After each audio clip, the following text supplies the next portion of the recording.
அரசு அதிகாரிகளாக இருப்பவர்கள் எங்களை விட கூட கல்வித்தரத்திலே கூடியவர்கள் இருக்கிறார்கள். அறிவுபூர்வமாக அவர்கள் படித்துத்தான் அந்த பதவி நிலைகளுக்கு வந்திருக்கிறார்கள். ஏன் நீங்கள் கூட ஊடகவியலாளர்கள், எங்களை விட ஊடகத்துறையில உங்களுக்கு அறிவு கூட இருக்கும். ஆகவே என்னை பொறுத்த வரைக்கும் நாங்கள் அவர்களை அணுகுவதற்கான முறை இருக்கிறது. அது ஒரு மனிதாபிமானம். அந்த மனிதாபிமானத்தையும் ஒரு மனித மூலதனத்தை எவ்வாறு பயன்படுத்துதல் என்பது தொடர்பிலே நாங்கள் மிக கண்ணியத்தோடும் பொறுப்போடும் நடக்க வேண்டும். அந்த பொறுப்போடும் கண்ணியத்தோடும் எங்களுடைய கட்சி காலமும் நடந்திருக்கிறது. தொடர்ந்தும் அந்த பொறுப்போடும் கண்ணியத்தோடும் எங்களுடைய அரச ஊழியர்களை நாங்கள் அணுகி செயல்படுவோம். சபாநாயகராக இருப்பவருக்கு கட்டாயம் கலாநிதி பட்டமோ அல்லது அவருக்கு ஏதாவது பட்டங்கள் இருக்க வேண்டும் என்ற ஜாப்பு விதிமுறைகள் எதுவும் இலங்கையில இல்லை. ஆனாலும் அவர் தன்னுடைய பெயருக்கு முன்னாலேயோ பின்னாலேயோ அவர் ஒரு கலாநிதி என்ற பெயரை பாவித்திருக்கிறார். பாவித்தது இல்லை என்று ஒரு தரப்பு அந்த அடையாளங்களை சொல்வதன் காரணமாக அவர் ஜனநாயக முறைப்படி பெருந்தன்மையோடு தன்னுடைய கட்சியையும் மக்களையும் தன்னுடைய அந்த நல்ல மனநிலையையும் வெளிப்படுத்தும் வகையிலே அவர் பதவியை ராஜினாமா செய்திருக்கிறார். அது ஒரு நல்ல வரலாற்றிலே ஒரு பெரிய ஒரு முன்னுதாரணம். தட்டி தவறி அது ஆராய்ந்து ஒரு முடிவுக்கு வரும் வரைக்கும் தற்செயலாக அது உண்மையாக இருக்கலாம். அவர் பெற்ற பட்டம் உண்மையாக இருந்தாலும் அந்த பட்டம் உறுதிப்படுத்தப்படும் வரைக்கும் அவர் தான் விலகி இருக்கிறேன் என்று சொல்வது மிகப்பெரிய ஜனநாயகம். அந்த ஜனநாயக வழிமுறையை இன்றைய சபாநாயகராக இருந்த ரன்வலே அவர்கள் மேற்கொண்டதை நாங்கள் மிக வரவேற்கிறோம். நல்ல வகையில் அதை வரவேற்கிறோம். எங்களுக்கு இணைந்து பயணிக்கிறார்களா இல்லையான்னு எங்களுக்கு தெரியாது. நாங்கள் கூடுதலாக எங்களுடைய கட்சியிலே கதைத்து எங்களுடைய அரசியல் குழு மத்திய குழுவிலே அது பற்றிய தீர்மானங்கள் எடுக்கப்பட்ட பிற்பாடு நாங்கள் கூட்டாக சேர்ந்து செயல்படுதல், எப்படி இணைந்து செயல்படுகின்ற விடயங்கள் தொடர்பிலே பேசுவோம். அதுக்காக நாங்கள் யாரையும் வெளியிலே விடவில்லை. இப்பொழுதும் ஒற்றுமையாக பலமாக சேர்வதற்கான கோரிக்கைகளை முன்வைக்கிறோம். ஏற்கனவே உங்களுக்கு தெரியும், தேர்தலுக்கு முதலும் பகிரங்கமாக அந்த கோரிக்கையை முன்வைத்தவர்கள் எங்களுடைய கட்சி. நான் எல்லா பொது தேர்தல், இந்த பாராளுமன்ற பொதுத் தேர்தல் நடைபெறுகின்ற பொழுது எல்லா மேடைகளிலும் மிக தெளிவாக சொல்லியிருந்தேன், எங்களுடைய கட்சியை பலப்படுத்துவதற்கும் கூட்டமைப்பை உருவாக்கி மக்களிடம் கொண்டு செல்வதற்கும் ஆணை தாருங்கள் என்று மக்கள் எனக்கும் ஒரு ஆணை தந்திருக்கிறார்கள். அதற்காக நான் தனி மனிதனாக அதனை செய்ய முடியாது. எங்களுடைய கட்சியினுடைய மத்திய குழு ஏனைய உயர்மட்ட குழுக்களுடைய கூட்டு முடிவின் பிரகாரம் நாங்கள் அந்த ஒற்றுமைக்கான பாலத்தையும் பயணத்தையும் மேற்கொள்வோம். எங்களுடைய தமிழரசு கட்சியின் தலைவரின் பதவி விலகல் கடிதம் தொடர்பாக வாத பிரதிவாதங்கள் இடம்பெற்றன. அதாவது அந்த கடிதத்தை அவர் அனுப்பியதன் பின்னர் அந்த கடிதத்திலிருந்து பதவி விலகல் கடிதத்திலிருந்து அவர் வாபஸ் பெறுவதாக சொல்லியிருந்தார். அதன்படி மீண்டும் தலைவராக இருப்பதற்கான சம்மதத்தை தெரிவித்திருந்தார். அது தொடர்பாக எங்களுடைய கட்சி உறுப்பினர்கள் மத்தியில் 2 கருத்துக்கள் இருந்தன. அந்த கருத்துக்களின் அடிப்படையில் அவர் பதவி வகிக்க வேண்டும் என்ற ஒரு கருத்தும், அல்லது அவர் ராஜினாமா கடிதம் கொடுத்ததன் பிரகாரம் பதவியிலிருந்து விடுபட வேண்டும் என்ற கருத்தும் இருந்தது.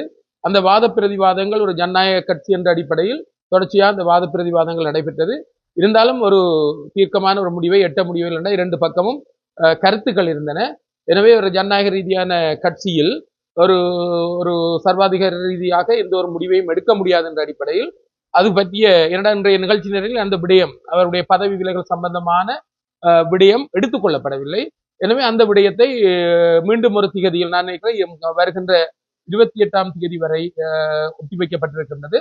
அந்த கூட்டத்தில் நிகழ்ச்சி நிரலில் அந்த விடயத்தை கொண்டு வந்து அந்த விடயத்தை பற்றி ஆராய்வது என்று முடிவெடுக்கப்பட்டிருக்கிறது. இன்றைய நிலையில் எடுத்துக்கொள்ளப்பட்ட விடயங்கள் மற்ற விடயங்கள் கவனத்தில் கொள்ளப்படவில்லை என்றுதான் சொல்ல வேண்டும். என்றால் இந்த விடயம் 2 பக்கமும் ஒரு வாத பிரதிவாதங்களை ஏற்படுத்தி கொண்டிருந்ததன் காரணமாக அடுத்த நிகழ்ச்சி விடயங்களுக்கு செல்ல முடியாத ஒரு நிலைமை காணப்பட்டது.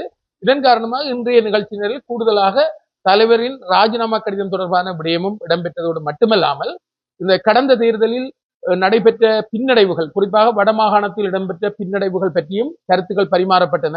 அதற்கு 2 விதமான காரணங்கள் சொல்லப்பட்டன. ஒரு காரணம் பதவி விலகல் சம்பந்தமாக சொல்லப்பட்டிருந்தாலும் கூட இதைவிட இன்னும் காரணங்கள் இருக்கின்றன. அந்த காரணங்களை ஒரு ஆய்வுக்குழு மூலமாக, ஒரு சுயாதீனமான நடுநிலையான ஆய்வுக்குழு மூலமாக ஆராய்ந்து அறிக்கைப்படுத்தியதன் பின்னர் தான் அதை பற்றி சொல்ல வேண்டும்.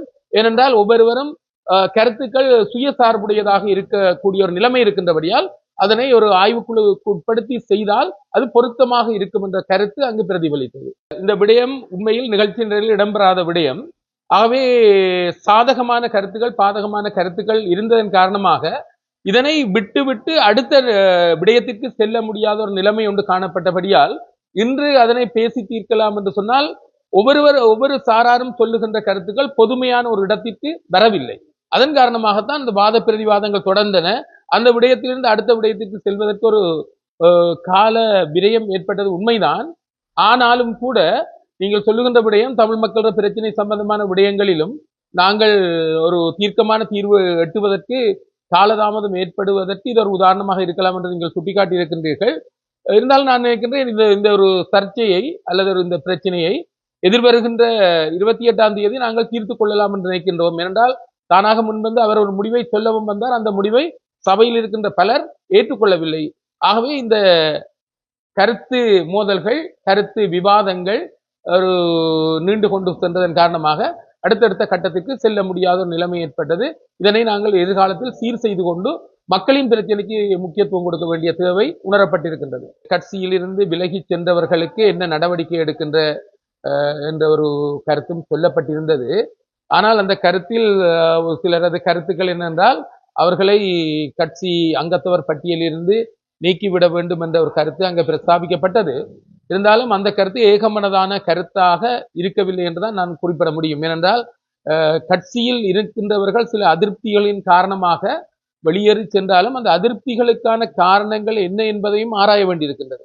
ஒரு ஆய்வுக்குழுவை கொண்டு அதனை முறையாக ஆய்வு செய்கின்ற போதுதான் திடீரென்று முக்கியஸ்தர்கள் பலர் வெளியேறி செல்லுகின்ற போது அதனையெல்லாம் நாங்கள் சாதகமாக பரிசீலிப்பதற்கு உடன்பாடு கொள்ள முடியாது. ஏனென்றால் அந்த வெளியேற்றத்துக்கான காரணம் என்ன என்பதையும் பற்றி நாங்கள் அவர்கள் பக்கமாக சிந்திக்க வேண்டிய தேவை இருக்கின்றது. எனவே சிலரது கருத்துக்கள் அவர்களை நீக்கிவிடலாம் என்ற கருத்துக்கு அமைவாக இருந்தது. இருந்தாலும் அது ஏகமனதாக கருத்தாக இருக்கவில்லை. உண்மையில் எனக்கு அளிக்கப்பட்ட பதவி பாராளுமன்ற குழு இருக்கின்றது. அந்த குழுவில் என்னை பேச்சாளராக நியமித்திருக்கின்றார்கள். ஆகவே எனக்கு அளிக்கப்பட்டது என்னவென்றால் எங்களுடைய பாராளுமன்ற கருத்தியல் அல்லது அங்கு நடைபெறுகின்ற விவகாரங்கள் தொடர்பாக அந்த அறிக்கைகளை சொல்ல வேண்டும் என்ற கருத்து கூறப்பட்டது. இருந்தாலும் அதே விடயத்தை தான் வெளியிலும் நான் கையாள வேண்டி இருக்கின்றபடியால் எனக்கு நியமிக்கப்பட்ட பணி, அதாவது பேச்சாளராக இந்த கருத்துக்களை அவ்வப்போது விளக்கம் அளிக்க வேண்டும் என்று சொல்லப்பட்டது. ஆகவே என்னை பற்றி நான் சொல்லுகின்றேன், அவரை பற்றி நான் சொல்ல விரும்பவில்லை. ஆகவே எனது கருத்து இந்த கட்சி விவகாரங்களை பற்றி வெளியிடுவது என்னுடைய பணியாக இருக்கும்.